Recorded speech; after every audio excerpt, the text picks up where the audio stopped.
Our Red, White, and You series continues today, highlighting Americans and the country's history. Yeah, tonight a big surprise for a woman who discovered more than 100 love letters her mom wrote to her dad during World War II. Her dad never got them. Her family members knew nothing about them, and now they're reading quite a love story and sharing it with John Meyer. My dearest Jack, hello sweetheart, how are you? Gee darling, I wish this war was over and you were coming home. What a wonderful day that will be.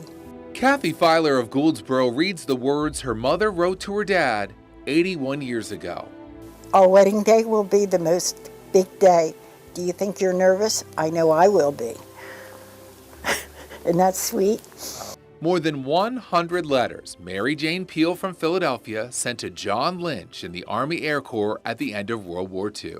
For some reason, John never got them. Somehow, they turned up at a military auction in Kentucky 5 years ago. Out of the blue, this man called us and said that he had a letter. My sister-in-law Rita said, well, I'm not interested, and hung up on him. She thought it was a scam, but the man who bought those letters pushed on. He was persistent, and then he went through Ancestry and he found my nephew Scott, and he sent him, and then he said, yeah, well, send me a copy. And he sent it, and we knew right away it was hers because of the handwriting. What they got was a bundle of family history, unopened letters that opened the eyes of Kathy and her siblings. So we opened a couple to read them, and like I said, we found a side of my mother that none of us ever knew. Letters filled with language of love they never heard from their mother. She was like gooey and gowy with him. Not with us, but with him, she definitely was. And it's amazing to read it. Like I said, she wasn't the lovey-dovey person that I knew, but she sure was with him. She must have felt head over tin cups. The letters and this newly learned love story now told in a scrapbook Kathy and her daughter Kelly can share.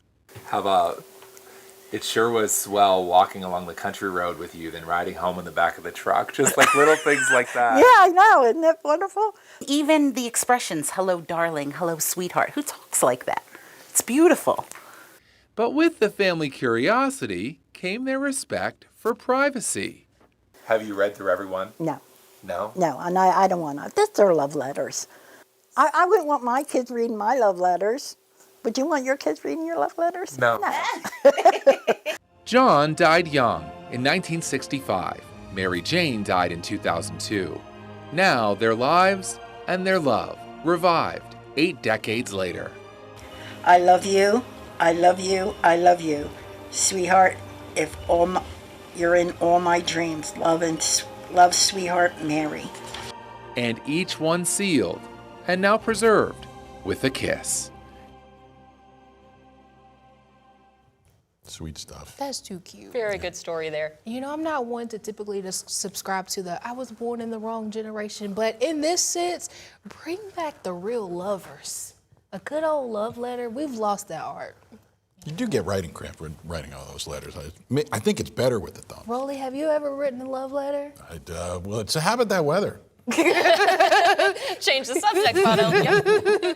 Brooke, have you ever received one? Yes. I have too. Yeah. Like I say, it's a lost art, man. Yeah. It's just, it's been a while. But I will yes. say at one point, my future wife and I were trying to figure out ways we could creatively sign off a letter. Mm-hmm. Like try the different, so we weren't saying the same thing over and over again. Mm-hmm. That was a fun time.